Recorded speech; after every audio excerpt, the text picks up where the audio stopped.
लोग ब्रिटिश से भी बड़े कॉलोनियल्स निकले।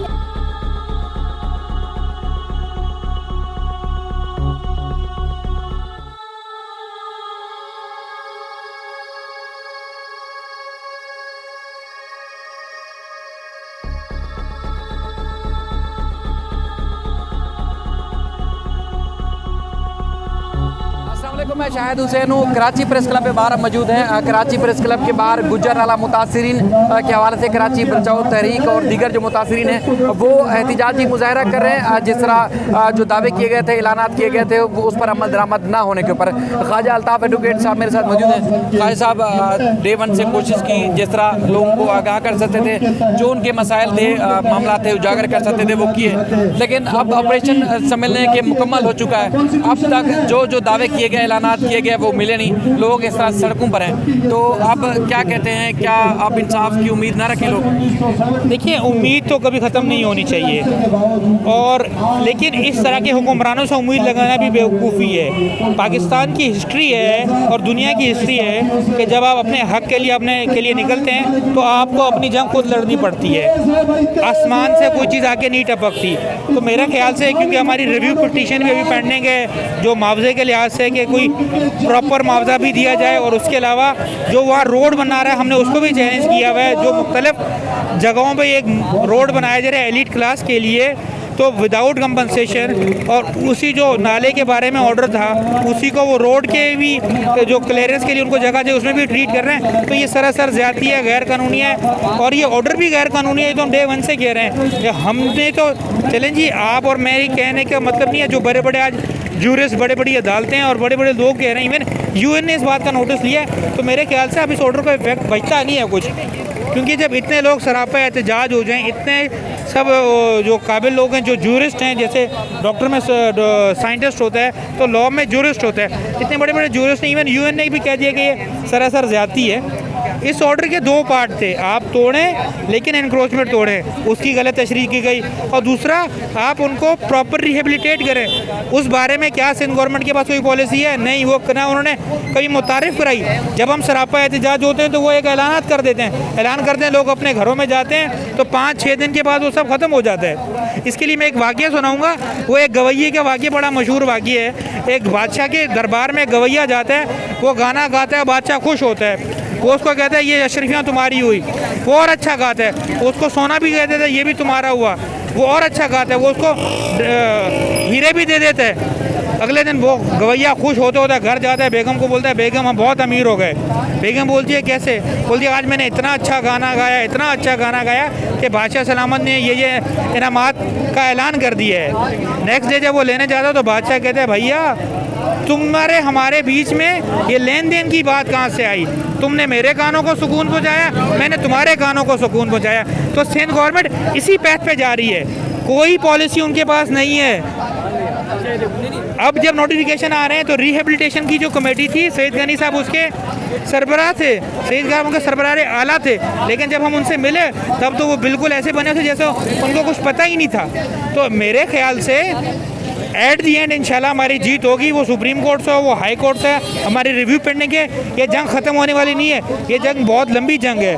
पाकिस्तान की हिस्ट्री और दुनिया की हिस्ट्री में सिर्फ जंग लड़नी पड़ती है और एहतजाज करना पड़ता है। अच्छा, ये जो ऑपरेशन हो रहा है गुजर नाले के ऊपर, औरंगी नाले के ऊपर जो हो चुका है, अब जो चीज़ें सामने आ रही हैं ऑफ द रिकॉर्ड, ज़ाहिर लोग बेचारे डरते हैं, लिटिगेशन में जाने के लिए डरते हैं कि और नुकसान ना पहुँचा दिया जाए। तो उसमें बेशुमार करप्शन की दास्तानें हैं KMC के जो एंटी क्रोचमेंट के अफसरान हैं उनके ऊपर, यानी कि धड़ाधड़ लोगों के किसी की दीवार गिराने से बचाने के लिए 10,000 वसूल किया जा रहा है, किसी के वाशरूम के गिराने से बचाने के हवाले से जो है वो 2500 रुपये लिए जाते हैं। इस तरह कई पैसे जो है वो लिए जा रहे हैं। अच्छा, बहुत सारे लोग आप जो इस मामले में थे वो आपके ऊपर इल्ज़ाम लगा रहे हैं कि आपका घर बच गया, आसपास के घर जो सारे टूट गए। तो आप उसको किस तरह दिफा करेंगे कि आपका घर किस तरह बचा, दूसरे लोगों के घर जो है वो कैसे टूटे? क्योंकि लोग काफ़ी इसमें मुंतशिर भी हो चुके हैं। देखिए शायद, एक तो मेरा घर अंडर लिटिगेशन है, उसके अलावा जो मेरे ज़ाती घर से और नाले का जो फासला है वो 40 फीट का है। तो दैट मीन्स कि वो एक रीज़नेबल फासला है। आफ्टर दैट वहाँ 50 फीट का नाला है। यह 60 फीट का है और उस पार भी जगह है। तो जो उन्होंने कोर्ट में रिपोर्ट फाइल की थी, तो जब मैंने उनसे बहस की तो उन्होंने कहा जी अभी तो हम इसको छोड़ रहे हैं, लेकिन मेरी नेक्स्ट डे आके उन्होंने मार्क लगा दिया। तो मेरी भी उनसे यही अभी तक लड़ाई चल रही है। जी जनाब, आप मुझे बताएं, जब आप कोर्ट में कहते हैं कि हमें टोटल 30 फीट एक चीज़ के लिए, रोड के लिए 30 फीट, उस पार रोड के लिए बीच में 60 या 70 चाहिए, तो मैं तो उससे आउट हूँ। अब मेरा घर क्यों तोड़ रहे हैं? तो फॉर टाइम भी ये कहना गलत है कि मेरा घर बच गया या बिल्कुल सेफ़ है, ऐसी कोई बात भी नहीं है। उन्होंने मार्क निशान मारे हैं, लेकिन जब वो आते हैं तो मैं जब उनसे सवालात करता हूँ तो उनके पास जवाब ही नहीं होते। तो मेरे ख्याल से हर किसी ने सवाल किए होंगे, ऐसी कोई बात नहीं है। जब मैं इतना दूर पे हूँगा, हो सकता है बच जाए या हो सकता है जाए, लेकिन रीज़न ये है कि ज़ाहिर है मैं तो कंपनसेशन मांगूंगा ना। और जो लोग इल्ज़ामात लगाएं, जो भी करें, इल्ज़ामात दुनिया में लगते रहते हैं। किसी रीज़नेबल ग्राउंड के साथ आएँ तो हमसे बात करें। और हमने सिर्फ आज तक अपना पैगाम पहुंचाया, हमने आज तक किसी से कोई पैसा नहीं वसूल नहीं किया, हमने आज तक किसी को कोई लालच नहीं दी, किसी को ये नहीं कहा भाई तुम इतने पैसे दो तुम्हारा घर बचवाएंगे। आप हमारी प्रैक्टिस से भी वाकिफ़ हैं और आप ओवरऑल चीज़ों से भी वाकिफ़, और दुनिया भी वाकिफ़ हैं। जिसने केस की बात की उसको बींगा एक प्रॉपर लॉयर मशवरा दिया, भाई आपके केस में ये हो सकता है, आपके चीज़ में ये हो सकता है। हमारे दोस्त भाई हैं बासित अफरीदी साहब, जिनके केसेस जो है वो सर्वे पाकिस्तान और एंटी इंक्रोचमेंट ट्रिब्यूनल ने क्लियर कर दिए, उनके घर भी डिमोलिश कर दिए बिकॉज कि वो नाले के बहुत करीब थे। तो सब कुछ वही चीज़ नहीं है, इसलिए अभी तक फॉर टाइम भी सेफ़ है। लेकिन हतमी कुछ कहना यह कबल अज़ वक्त होगा कि बिल्कुल सेफ़ हूँ या ये हूँ या वो हूँ। लेकिन मेरा जो मुतालबा है, जी आप मुझे प्रॉपर जो है वो कंपनसेशन भी देंगे और मुझे पहले आगाही देंगे। आर्टिकल 19A की मैं आपको वॉलेशन नहीं करने दूँगा। मुझे बताओगे कि लास्ट संडे को दुनिया बंद होती है, संडे को आके उन्होंने पूरे घर पे मार्क मार दिया। तो जब मैंने उनसे रब्ता किया, वहीं बैठे हुए थे, मैंने कहा जनाब ये आपने किस कानून के तहत मारा? उन्होंने कहा जी ये FWO ने मारा। मैंने कहा मेरे सामने तो FWO का कोई नहीं है, ये तो सब आप KMC वाले कर रहे हैं। उसके बाद जब बहुत सारे सवालात हुए, उनके पास कोई जवाब नहीं था। जवाब होने के बाद उन्होंने कहा आपको बाद में देख लेंगे। हमने कहा हम भी आपको देख लेंगे। ये बात हुई, उसके अलावा कोई ऐसी बात नहीं है, कोई मेरे पास जादू की छड़ी नहीं है। अंडर लिटिगेशन इसलिए कि मैंने कहा है कि मेरे घर की जो कीमत है वो 2.5 करोड़ रुपए है। आप मुझे 2.5 करोड़ रुपए दें, मेरा घर ले जाएं, मैं तो खुद खाली करके खुद तोड़ के आपको दूंगा। ये बात हमारी जो कानूनी जंग है वो चल रही है। तो KMC ने जो है वो यहाँ पर जवाब जमा कराया है कि जो भी हाउसेज अंडर दी लिटिगेशन है, आए उसमें स्टे है या नहीं है, हम फॉर टाइमिंग उनको भी नहीं छेड़ेंगे। रीज़न ये है कि एक केस में बासित अफरीदी साहब के केस में जो कबाइल कॉलोनी का केस है, उसमें इनको इन पर्सन कोर्ट ने कंटेम्प्ट में कॉल कर लिया गया कि सिंध हाई कोर्ट का ऑर्डर होने के बावजूद आपने प्रॉपर्टीज़ कैसे डिमोलिश की।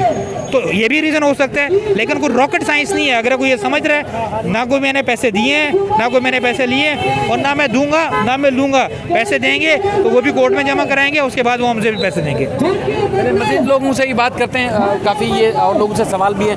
आप आज गुजरनाला मुतासरीन जो है सबके लिए एहतजाज कर रहे हैं, तो क्या डिमांड कर रहे हैं आप लोग? हम हर वो बात जहाँ नाइंसाफ़ी होती है उसकी बात कर रहे हैं। मैं सुई सदरन गैस कंपनी का CBA का जनरल सेक्रेटरी हूँ, इंसाफ जफाकश का। सुप्रीम कोर्ट का हालिया फैसला 17 अगस्त में का, जिसमें हज़ारों मुलाजमीन और लाखों लोगों के ख़ानदान मुतासर हुए हैं, वो पटिशन 2012 में फ़ाइल हुई है। पटिशन 2012 में फाइल हुई है, उसका फैसला 2021 में आया है। जबकि लोग जो अपनी ज़िंदगी का खासा अरसा जो नौकरी पे चल गए, उनकी ज़िंदगी ट्रैक पर आ गई। Justice delayed means justice denied. इंसाफ में ताख़ीर इंसाफ का न मिलना है। अच्छा, ये केस नज़रसानी के लिए या जिस एक्ट को सुप्रीम कोर्ट ने उड़ाया है उसके खिलाफ यहाँ दरख्वास्त दायर की गई थी सिंध हाई कोर्ट में, तो ये दरख्वास्त भी जो SHGC के मुलाजमीन की सिंध हाई कोर्ट ने मुस्तरद कर दी है कि नज़रसानी के लिए अगर अपील करनी है तो आप सुप्रीम कोर्ट में जाएँ। वो हमारे चंद नादान दोस्तों ने की थी, वो डोमेन नहीं है, उस हाई कोर्ट का डोमेन नहीं है, क्योंकि ये मैटर सुप्रीम कोर्ट से हुआ है तो वही रिव्यू होगा। ठीक है, हम चीफ जस्टिस ऑफ पाकिस्तान से ये अपील करते हैं कि जिस तरह आपने चीफ ऑफ आर्मी स्टाफ के मामले में इसको रेफ़र किया पार्लियामेंट को, तो ये तो ऑलरेडी एक्ट ऑफ पार्लियामेंट है। ये हमारा जो ऑर्डिनेंस था, ये 2010 में 9/10 का ऑर्डिनेंस, ये कौमी असम्बली से पास हुआ, सेनेट से पास हुआ, गज़ट ऑफ पाकिस्तान बना, कानून बन गया। अब एक कोर्ट उठ के जो है ना 13 साल या 12 साल के बाद उसको एक ही जो है उसमें जो झटके में लोगों को बेरोज़गार कर देती है। एक तरफ आप उसको जब क्योंकि बंदूक वाले हैं और ताकतवर हैं आर्मी वाले, उनको आप एक्सटेंशन देने के लिए कौमी असम्बली के एक्ट को मानते हो, मगर जो मजलूम तबका है, मजदूर तबका है, आप मुझे ये बताइए कि सुई गैस के वर्कमैन के लिए कौन सी क्वालिफिकेशन चाहिए? न वो पब्लिक सर्विस कमीशन का इम्तिहान है उसने देना है, न फेडरल सर्विस पब्लिक कमीशन का उसने इम्तिहान देना है। वो तो वैसे ही ट्रेंड हो चुका है, अब 12-13 साल पर प्रमोशन ले चुका है, बेनिफिट्स ले चुका है। उसको आपने जो है एक सियासी उसमें डाला है, ये तो ज्यादती है, सरासर ज्यादती है। चलिए मज़ीद लोग जो एहतजाज में शरीक हैं उनसे बात करते हैं, चाहे वो मजदूरों का मामला है या नाला मुतासरीन का मामला है, उस सिलसिले में सारा एहतजाज हो रहा है। मज़ीद लोगों से ही बात करते हैं।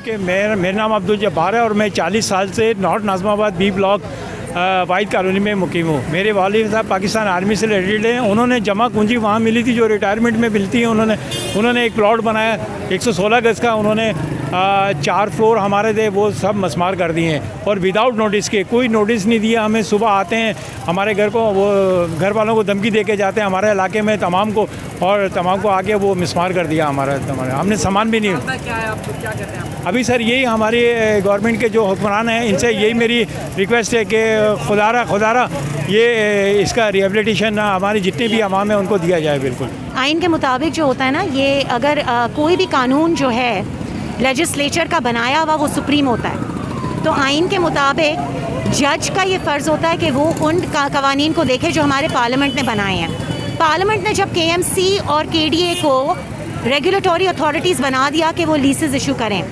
जब हमारे पार्लियामान ने सिंध कच्ची आबादी एक्ट ऑफ 1986 बना दिया कि वो कच्ची आबादियों को रेगुलराइज़ करें, तो अब इनका फ़र्ज़ बनता है सुप्रीम कोर्ट के हमारे चीफ जस्टिस का कि उन कवानीन को अप्लाई करें। ये नहीं कि उन कवानीन को इग्नोर करके सबको इंक्रोचमेंट कह दें और फिर हमारे वकील को कहें कि आप प्रूव करें कि ये लीगल लीसेस हैं। तो बस यही पॉइंट था, मैंने इसी पॉइंट को थोड़ा सा एम्फसाइज़ किया कि हम इस तरह के फैसलों को नहीं मानते जहां हमारे लेजिस्लेचर के बने हुए कवानीन को रद्द घर के बदले वरना कुर्सी, घर के बदले वरना कुर्सी।